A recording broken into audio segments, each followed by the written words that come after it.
Salut, c'est Alyosha, bienvenue dans Vision.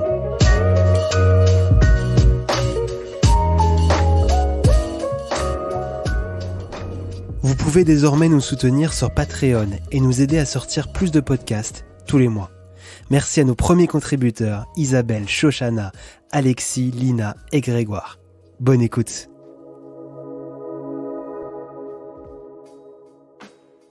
La photographie The Horizon Mall met en scène un jeune couple qui apparemment est en train de se disputer sur un parking vide de la banlieue de Calgary. La jeune femme est en train de mettre sa main sur la bouche, on dirait qu'elle est en train de pleurer. Elle porte une veste en jean et une salopette beige. Et son copain a un pull orange vif avec un jean troué, un bonnet et des cheveux qui volent au vent. Le couple est centré dans l'image et derrière eux, il y a une voiture rouge très esthétique. Et les personnages sont encadrés par des lampadaires, un drapeau rouge et une autre voiture. On imagine un parking en hors-champ ou un supermarché. Les teintes de la photographie sont un peu désaturées, un peu beige et sable, mis à part la couleur rouge qui contraste avec le reste. Cette photographie fait partie du tome 1 de notre série canadienne Beyond the Shadows et s'intitule The Horizon Mall. Je suis Elsa Para, je suis diplômée de l'école d'art visuel de la Cambre en photographie et j'ai également fait les arts décoratifs en photo-vidéo. Et ensuite, je suis partie en échange à la School of Visual Arts de New York où j'ai rencontré Johanna. Je suis Johanna Benaïnous, j'ai fait 5 années aux Beaux-Arts de Paris, dans l'atelier d'Éric Poitvin, et effectivement l'échange à la School of Visual Art en 4e année qui m'a permis de rencontrer Elsa. Et suite à cette rencontre, c'est-à-dire il y a 6 ans maintenant, nous formons le duo de photographes Elsa et Johanna. Nous faisons aussi du film. Mon premier souvenir de photographie est lié à mon père parce qu'il avait un labo photo argentique dans son bureau où il travaillait avec ma mère en tant qu'architecte. Et je sais que petite, je me promenais dans ses jambes, dans cette pièce noire, et je savais pas trop ce que c'était à l'époque, je me posais pas trop de questions. Et durant des années, après, il a développé lui-même des photos de famille qui sont encore aujourd'hui dans nos tiroirs. Je rebondis par rapport à ton souvenir, c'est assez drôle parce que, effectivement, là maintenant, je pourrais... C'est un peu une histoire similaire, mais je viens de m'en souvenir. Ma grand-mère, qui vivait en région parisienne, vivait dans cette une grande maison assez jolie avec donc un étage. Mon grand-père était décédé, je l'ai jamais connu, et il y avait cette salle mystérieuse dans laquelle on n'avait jamais le droit d'entrer, qui était en fait un labo photo. Et mon grand-père était quelqu'un qui ne parlait jamais. Donc en fait, j'ai assez peu d'informations sur lui, sur qui il était, parce que même ma mère ne peut pas me donner beaucoup d'informations. Mais je sais qu'il y avait comme ça tout un mystère autour de cet homme. Et ma grand-mère l'aimait beaucoup. Et cette pièce vers laquelle on devait emprunter un escalier grinçant pour y aller, en fait, était toujours close. Et donc peut-être que mon premier souvenir, c'était ça, c'était une porte close. Avec Elsa, on a un travail de mise en scène, d'autoportrait, d'autoreprésentation. Dans nos images, principalement, on raconte des histoires. On utilise nos corps, nos visages, on emprunte les vêtements, on emprunte les postures, on emprunte les attitudes de ce que nous voyons, de ce qu'on analyse, et on le rejette, en fait, on le reproduit dans nos images. Et ce qui nous intéresse principalement, en tout cas, plus on va, et c'est en tout cas des sujets qui nous tiennent à cœur, c'est vraiment des sujets sur la psychologie humaine, l'intimité, la fatalité, la solitude, notre relation très intime qu'on peut avoir à l'autre avec un grand A, à l'anonyme. Et c'est vrai que dans toutes nos images, on essaye de reproduire des motifs qui appartiennent à l'imaginaire collectif et de toujours réutiliser comme ça des choses qui font partie de nous et en espérant qu'elles font aussi partie du public. Pour chaque projet qu'on fait, même si on utilise dans nos projets artistiques le même langage, donc comme disait Johanna, de l'autoportrait, à chaque fois on essaie de créer un univers qui ne va pas ressembler à l'univers d'un autre projet. Et on aime vraiment s'immerger en fait dans des ambiances, dans des territoires. Et de ça en découlent vraiment des images qui sont très différentes les unes des autres en fonction de nos projets. Par exemple, on a réalisé un clip vidéo et une série sur les îles Canaries. On a réalisé aussi un moyen-métrage là-bas. Et cet univers-là, très espagnol, très désertique, n'a rien à voir, par exemple, avec notre série qu'on a réalisée au Canada ou A Couple of Them qu'on a réalisée dans la banlieue new-yorkaise à Brooklyn. On a vraiment des teintes à chaque fois différentes, des ambiances et des textures qui changent. Disons que notre manière de travailler est très intuitive et on a envie, dans notre travail, de s'autoriser une multitude de possibilités et surtout de ne pas se freiner à un certain type une esthétique ou un univers, et au contraire de réemprunter aussi dans la photographie et le film les codes internes à ces médiums pour justifier aussi nos histoires. Donc ça peut être aussi l'utilisation de l'argentique, du numérique, selon le projet, selon la mémoire de l'image, selon ce qu'on a envie de développer. Et on fait un peu nos séries comme on imaginerait un film, en fait. Et comme un réalisateur va peut-être dans sa vie...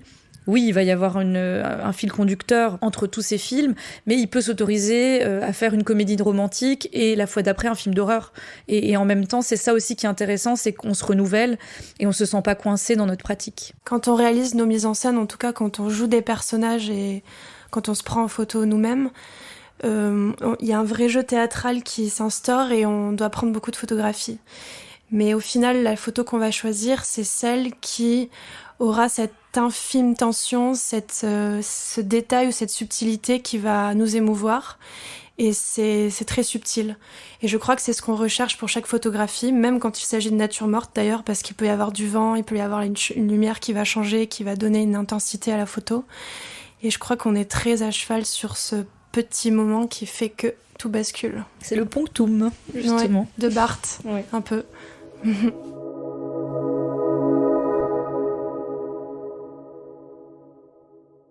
Je dirais qu'il n'y a pas eu de choix de la mise en scène et plus que la mise en scène s'est imposée à nous parce que lorsqu'on s'est rencontrés, disons qu'on n'avait pas cet intérêt de faire quelque chose qu'on pouvait faire l'une sans l'autre. En fait, on voulait faire quelque chose qu'on ne pouvait pas faire l'une sans l'autre. Et assez naturellement, on a commencé à se mettre en scène ensemble. Et en fait, ça c'est juste venu à nous parce qu'en se mettant en scène ensemble, on a pris du plaisir à ça et on s'est rendu compte qu'on arrivait à développer ou à proposer quelque chose qui n'a pas été nouveau, mais en tout cas que nous, personnellement, en tant que femmes, on n'avait pas encore vu et pas encore expérimenté aussi en tant qu'artiste et photographe. Et donc la mise en scène s'est ensuite développée naturellement parce que quand on est les acteurs de nos images, on se met en scène nous-mêmes et si on a envie, disons, d'enrichir nos physiques, d'aller plus loin, parce qu'on peut vite tourner en rond. C'est aussi ça la vraie problématique de l'autoportrait aujourd'hui, c'est qu'on peut vite tourner en rond. C'est-à-dire que si on n'essaye pas justement de travailler soit le concept, soit la mise en scène, bon, ça reste toujours le même visage. Et je pense que la mise en scène, elle vient de là. Enfin, je pense. Je sais pas si t'es d'accord, mais... Oui, puis je crois que dans la mise en scène de soi, c'est un vrai terrain de jeu.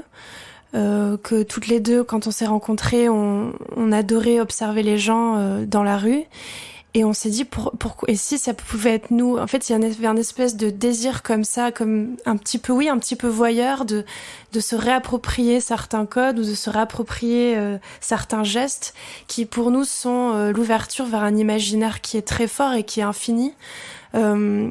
Et souvent, quand on regarde des films ou quand on lit des livres, on pense à des personnages qu'on pourrait faire et cette dimension ludique, elle nous touche énormément et elle est infinie. Je crois que c'est aussi ça qui nous plaît dans la mise en scène. C'est vrai que la particularité de notre pratique à deux, c'est aussi que c'est, au-delà de la photographie, c'est une pratique de performance. On ne joue pas nos personnages seulement pour la photographie. La plupart du temps, on les joue plusieurs jours, plusieurs heures, et on essaye de corporer en fait nos identités le plus possible, par souci de justesse, par souci d'authenticité, et parce que aussi on aime ça, parce qu'on aime cette sensation de pouvoir passer un mois, quand par exemple on part au Canada pour faire une série, on passe un mois tous les jours de 8h du matin jusqu'à minuit dans la peau d'autres personnages que nous. Donc il y a une sensation comme ça assez grisante et assez intéressante, c'est qu'on rentre presque dans une schizophrénie. Et je pense que ce serait pas possible si simplement on avait toute une équipe de maquilleurs et que pendant juste 10 minutes, on faisait la photo et qu'ensuite on se changeait, on redevenait... Et d'ailleurs, quand on prend les photos, on est en personnage. Donc en fait, il y a un vrai...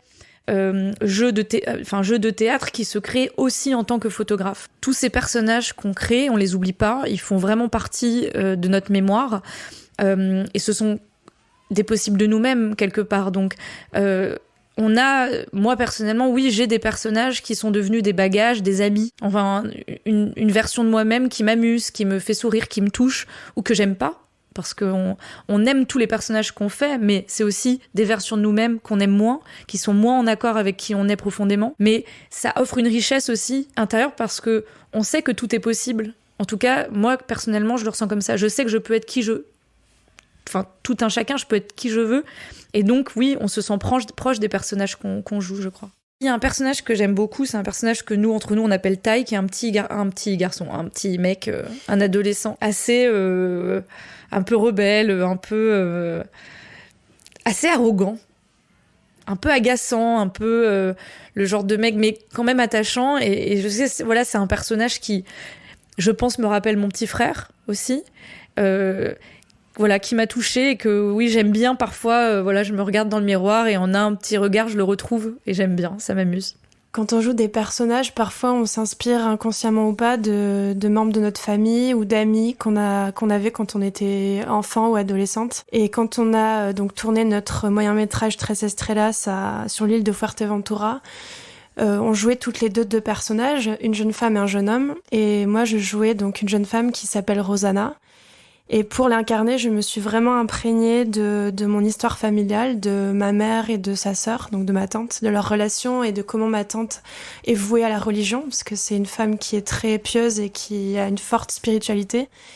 Et je me suis vraiment plongée là-dedans pour jouer cette jeune fille, et sur le moment, c'était assez bouleversant, et en même temps, c'était ça qui me portait vers la vérité de ce personnage.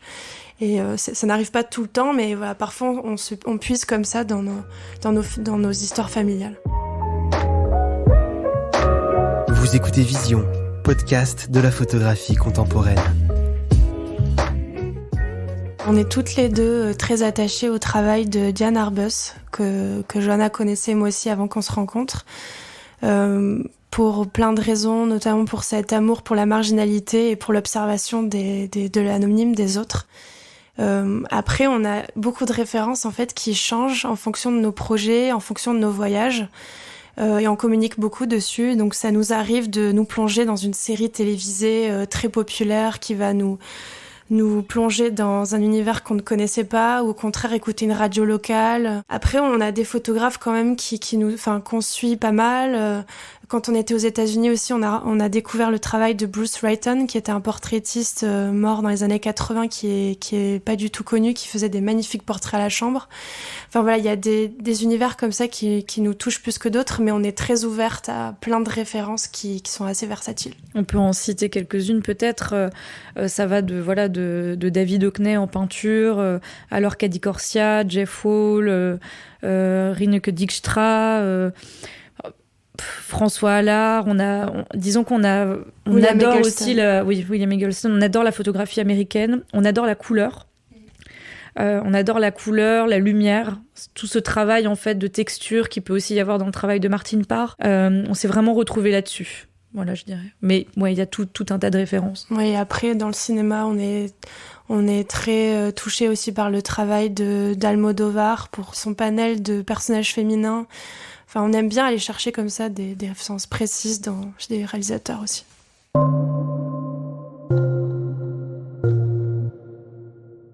Je dirais pas qu'on tente de souligner des stéréotypes féminins.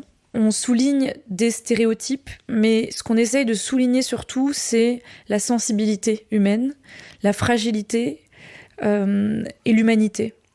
Et donc, le stéréotype est présent dans notre travail, et je pense que c'est ce qui peut nous différencier d'une artiste comme Cindy Sherman, qui, elle, fait vraiment état d'être du stéréotype, va essayer vraiment de creuser, de le pousser, de le déformer. Nous, c'est vrai qu'on aurait pu partir dans cette voie-là, mais finalement, plus le temps passe et moins cela nous intéresse, peut-être parce que d'autres personnes le font très bien et peut-être mieux que nous. Et nous, finalement, on tend plus à souligner la vie ordinaire, les gens normaux, les histoires banales, les histoires de foyer. En tout cas, c'est ce qu'on fait aujourd'hui. Peut-être qu'un jour, on fera les stéréotypes, mais peut-être qu'avant de faire les stéréotypes, on a besoin de faire quelque chose de plus réel, de plus authentique, de plus simple, de plus humble aussi peut-être dans ce qu'aujourd'hui on a envie de faire.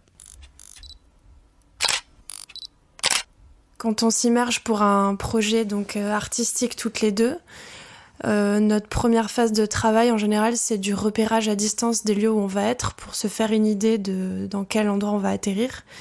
Et ensuite, on a toute une phase vraiment d'immersion où on va regarder autour de nous les lieux dans lesquels on est, les magasins qu'il y a, les radios que les gens écoutent. Voilà, toute cette phase d'observation est très importante. Et ensuite, en général, on a des idées qui viennent naturellement, instinctivement. On en discute toutes les deux. Tiens, moi, je vois bien cette femme. Qu'est-ce que t'en penses ? Ah, moi, je vois bien tel jeune homme, comme ça. Et en fait, on n'écrit rien, vraiment, parce qu'on parle beaucoup, toutes les deux. Parfois, on dessine, on fait une palette de couleurs, on a envie de faire des vêtements, et c'est après ce pré-travail-là qu'on va donc acheter les vêtements pour habiller nos personnages. C'est une part très importante du travail. Et ce qu'on préfère faire, c'est aller dans des magasins de seconde main du lieu dans lequel on se trouve. Comme ça, on sait que les vêtements qu'on va choisir sont des vêtements qui ont une histoire et qui sont liés au lieu ou dans lequel on se trouve. Et puis il y a tout un travail aussi d'achat de perruques, d'essayage devant le miroir où on se regarde beaucoup l'une et l'autre toute seule, où on va même essayer des démarches différentes, on va parler, enfin tout un travail de corporation en fait qui est assez théâtral, qui peut être très dur et très amusant en même temps. Et après il y a le travail de projection où du coup on reprojette ces personnages dans des décors pour leur donner vie. Et c'est un peu comme un puzzle. Et je pense que c'est assez vrai de dire qu'on dessine parce que maintenant, systématiquement, on a toujours un grand cahier et un peu comme des Polly Pocket, on redessine nos personnages avec leurs tenues. Ou leurs multiples tenues, puisque souvent c'est des petites garde-robes liées à chaque identité. Et on fait, une fois qu'on a un peu suffisamment de matière, on fait comme un mix, un jeu de puzzle avec nos images de repérage, donc des photographies faites à l'iPhone, de décors, de cadrages qui nous plaisent, de détails, et les vêtements. Et donc on va faire des petits montages très basiques avec le personnage en costume, soit pris en photo, soit dessiné, et le décor. Donc c'est assez drôle d'ailleurs, à la fin du projet, parce qu'on garde, souvent on les garde, ces petits montages, de voir le résultat final, parce que c'est très, très pauvret au début, et après il y a toute une mise en scène, et c'est assez drôle parce qu'effectivement, souvent on se trompe pas. On se laisse vraiment porter par l'intuition de se dire ce personnage le verrait bien devant un supermarché ou dans cette piscine, et on joue parfois avec le stéréotype. Par exemple, dans la série Calgary, on a cette femme au foyer qui est devant un supermarché, donc on est dans une réalité, quelque chose d'assez évident, mais ça nous arrive aussi de jouer des personnages qu'on n'attendrait pas dans certains lieux, donc on essaye d'alterner comme ça. Oui, puis on est méthodique au début, et après, une fois qu'on joue le personnage, on se laisse aller, parce que c'est aussi dans la performance que le personnage, le charisme du personnage prend de l'ampleur, et ça nous arrive d'avoir une idée précise, et puis finalement le personnage, on le photographie aussi plus loin dans le quartier ou devant autre chose, mais il y a toute cette vie de performance qui est très riche. Et qui est très instinctive aussi. On ne décide pas tout à l'avance quand même.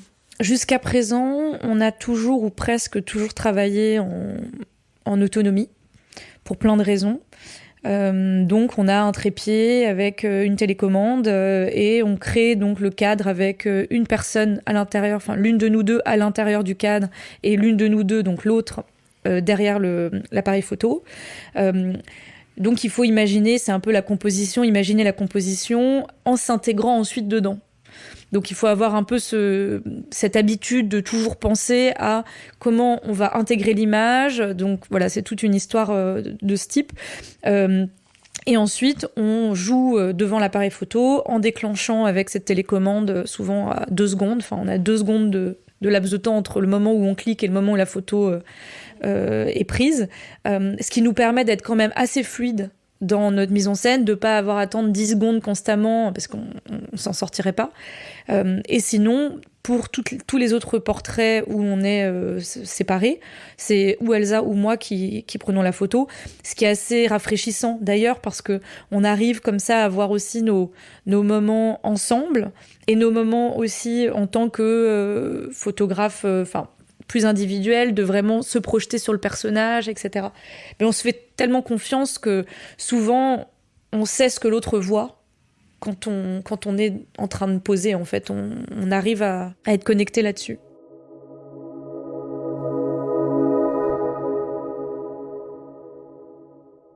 La série A Couple of Them, c'est le fondement de notre duo, puisque c'est le premier projet qu'on a réalisé ensemble. Du coup, c'est un peu les fondations de notre langage qu'on a inventé toutes les deux.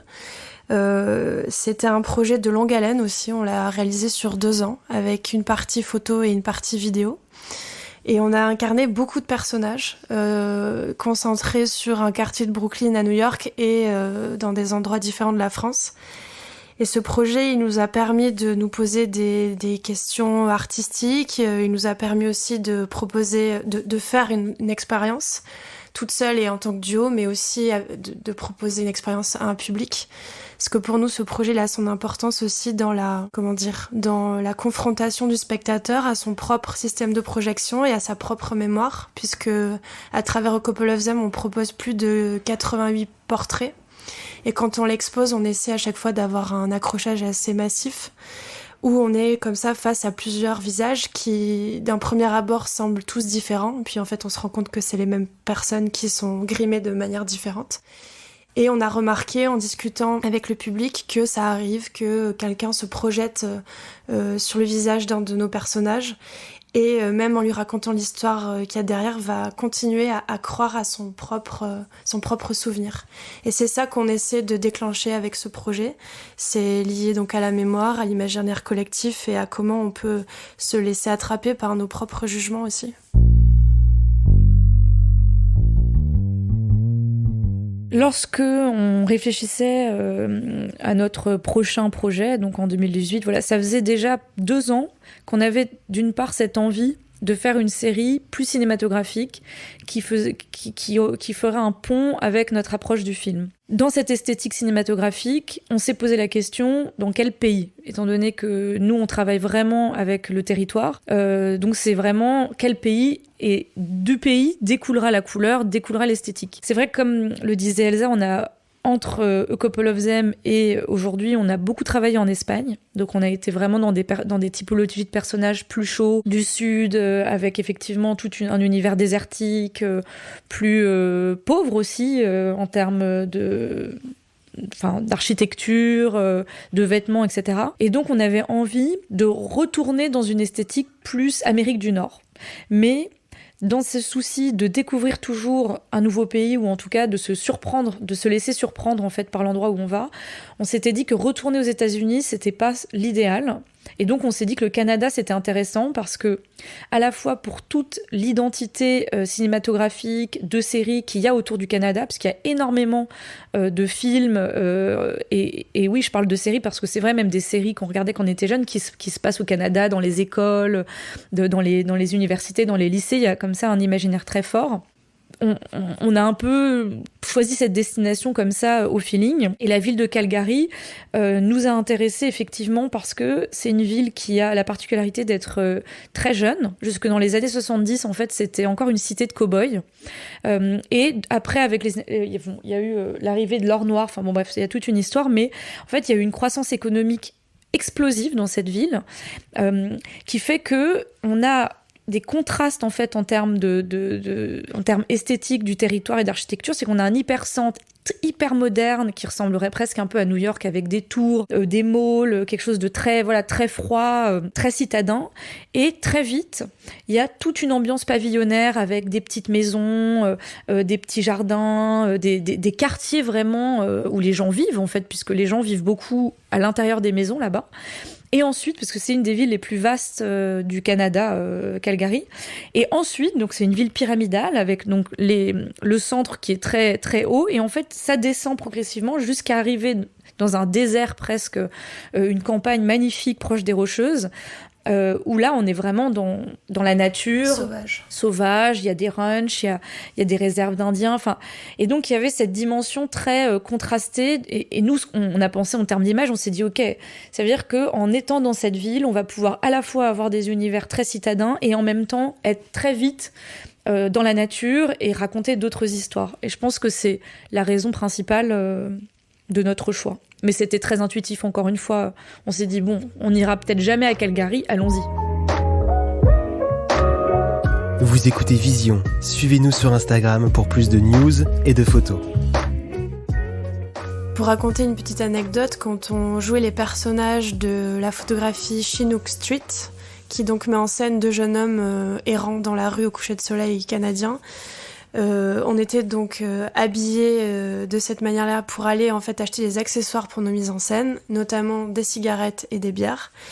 Et donc on s'est arrêté en personnage dans un magasin d'une station-service. Et en fait, clairement, on nous a demandé nos cartes d'identité parce qu'on faisait beaucoup plus jeune que notre âge. On faisait honnêtement 15-16 ans max. On ressemblait vraiment à des petits mecs et on nous a demandé nos cartes d'identité. Donc on ne ressemblait pas à la photo de nos cartes d'identité. On nous a clairement refusé l'achat de cigarettes et de bières. Et il a presque appelé la police aussi. C'était un petit peu bizarre. Bon, après on a compris, mais on s'est dit, bon, ça va être compliqué du coup d'acheter de la bière. Donc après on était dans un autre magasin. Et là on a essayé de marcher d'une manière beaucoup plus charismatique pour avoir l'air plutôt d'avoir 25 ans que 15 ans, parce qu'on se rendait compte qu'on n'allait pas pouvoir acheter de nos bières, qui d'ailleurs n'ont servi à rien, parce qu'on les a mis en scène devant une maison qui ne nous appartenait pas. La dame de la maison est sortie, a vu le pack de bières et nous a engueulés en nous disant que c'était absolument interdit de boire l'alcool dans la rue à Calgary et que les flics pouvaient venir d'une minute à l'autre. Donc ouais, c'était un peu la cata. Je dirais que quand on a commencé à faire de la vidéo, on avait une approche photographique de l'image en mouvement, c'est-à-dire on n'était pas très familière du storyboard, de l'écriture, de scénario, etc. Donc ça, c'est quelque chose qu'on a appris avec les boîtes de production, qu'on a appris en faisant des films. Et donc maintenant, on est plus familière de ça. On a réalisé un moyen-métrage, on a réalisé aussi un court-métrage pour Apple où c'était vraiment aussi un exercice d'apprendre à se projeter de manière très très précise dans un film, de devoir tout écrire, de devoir penser les cadrages, de devoir penser les angles, les prises de vue. Donc c'est quelque chose de très à part. Et je dirais qu'on a un peu 2 écoles, c'est qu'à la fois on prend plaisir maintenant à avoir cette approche de l'image en mouvement qui est vraiment plus réfléchie, plus travaillée, mais je pense ne pas me tromper en disant ça. Ce qui nous plaît aussi énormément dans l'image en mouvement, c'est aussi cette possibilité de se laisser libre, un peu comme on fait une série photo, d'aller sur un endroit, de pouvoir se dire ah bah tiens en fait là il y a un arbre qui bouge de telle manière, c'est très beau. Puis non finalement ces chaussures, j'ai pas du tout envie de les filmer. Et puis en fait là de se laisser aussi surprendre par l'image. Et je pense que ça c'est un vrai challenge, qui est encore notre challenge en tant que réalisatrice et photographe, de garder cette liberté, cette souplesse, malgré les contraintes. Hugo et Léa des éditions H2L2, qui sont en fait des amis de prépa, donc que moi je connaissais depuis un moment, nous ont proposé spontanément il y a 2 ans de travailler avec nous sur un premier livre photo. Nous c'est vrai qu'on aimait beaucoup leur travail, on a toujours trouvé que leur approche du graphisme, leur approche était assez élégante, classique mais dans le bon sens du terme, de quelque chose de vraiment de qualité. Et donc en fait on s'est lancé dans ce projet de manière très naturel, aussi parce que le projet Beyond the Shadows était vraiment un projet qui méritait d'être dans un ouvrage, de par la profusion en fait des images, le fait qu'il y ait des paysages, le fait qu'il y ait de la nature morte, le fait qu'on soit vraiment un peu à l'image d'un storyboard dans une multitude d'histoires qu'on raconte. Donc ça, pour nous, c'était important de faire un premier livre avec une série qui a du sens, ou en tout cas avec laquelle il y a vraiment un intérêt en fait. Pas faire un livre pour faire un livre, c'était pas vraiment notre envie. Et donc très vite, on a commencé à travailler avec eux. Le plus compliqué, je dirais, ça a été de vraiment travailler l'ordre des images, parce que nous, c'est vrai qu'on a un lien très fort avec les histoires qu'on raconte, qui est aussi, je pense, lié à la chronologie de la création de ces mêmes images, c'est-à-dire la chronologie du voyage, quelle est la première image et quelle est la dernière image. Et donc, on a vraiment pris beaucoup de temps à travailler cet ordre, et finalement, avec donc H2L2, on a trouvé le fil narratif. Donc ça, c'était la première étape la plus importante. Et ensuite, assez tôt, finalement, dans le processus, on s'est rendu compte que on voulait pas seulement faire juste un livre de photographie. On avait une ambition un peu plus grande. On avait envie de partager davantage notre manière, notre processus de création. Et donc, nous est venue l'idée de faire intervenir de la littérature. Et donc, on a invité 4 jeunes auteurs à écrire des nouvelles inédites qui séquencent en fait le livre. Donc il y a 4 courtes nouvelles sur des histoires humaines inspirées de l'esthétique de nos images, mais qui ne racontent pas nos images. C'était très important pour nous que ces nouvelles soient des parenthèses littéraires qui vont faire un vis-à-vis avec justement comme d'autres histoires, mais sans être simplement le copier-coller. C'est vrai que la musique est omniprésente lorsqu'on travaille. C'est un vrai moyen d'immersion, c'est un vrai moyen pour nous d'essayer de se mettre encore plus davantage dans l'univers esthétique des personnages qu'on crée. Et donc, dans tous les territoires dans lesquels on va, en fait, on écoute très souvent les radios locales. Donc, Elsa parlait de Radio Québec.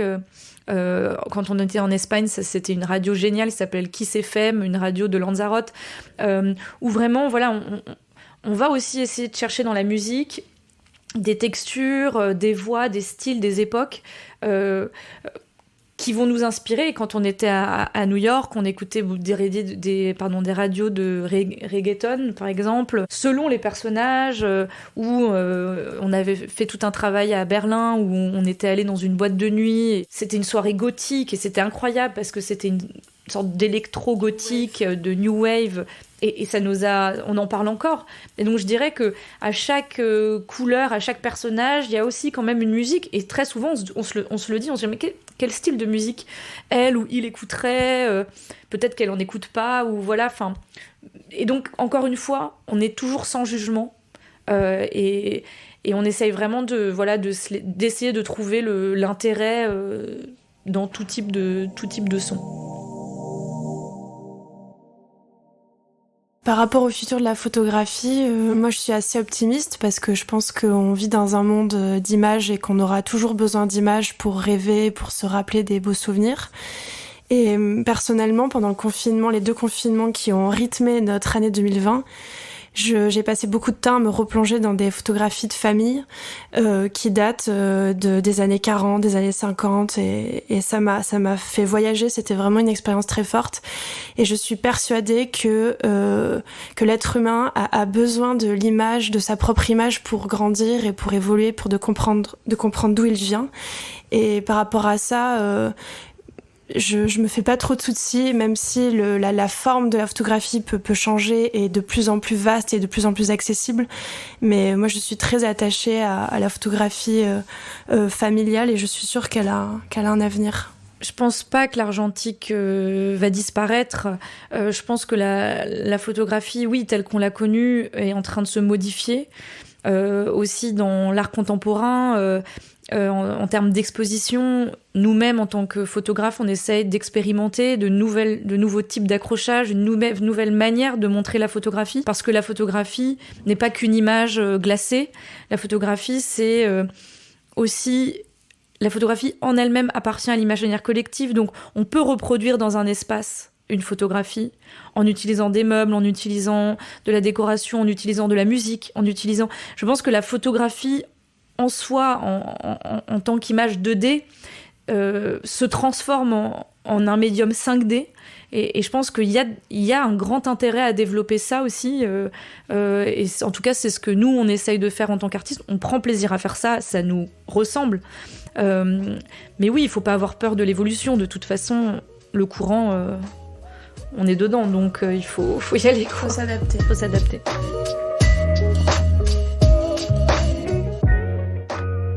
Merci d'avoir écouté Vision. Si le podcast vous a plu, abonnez-vous et partagez-le autour de vous. Laissez-nous une note et votre avis. Ça nous aide beaucoup. À bientôt.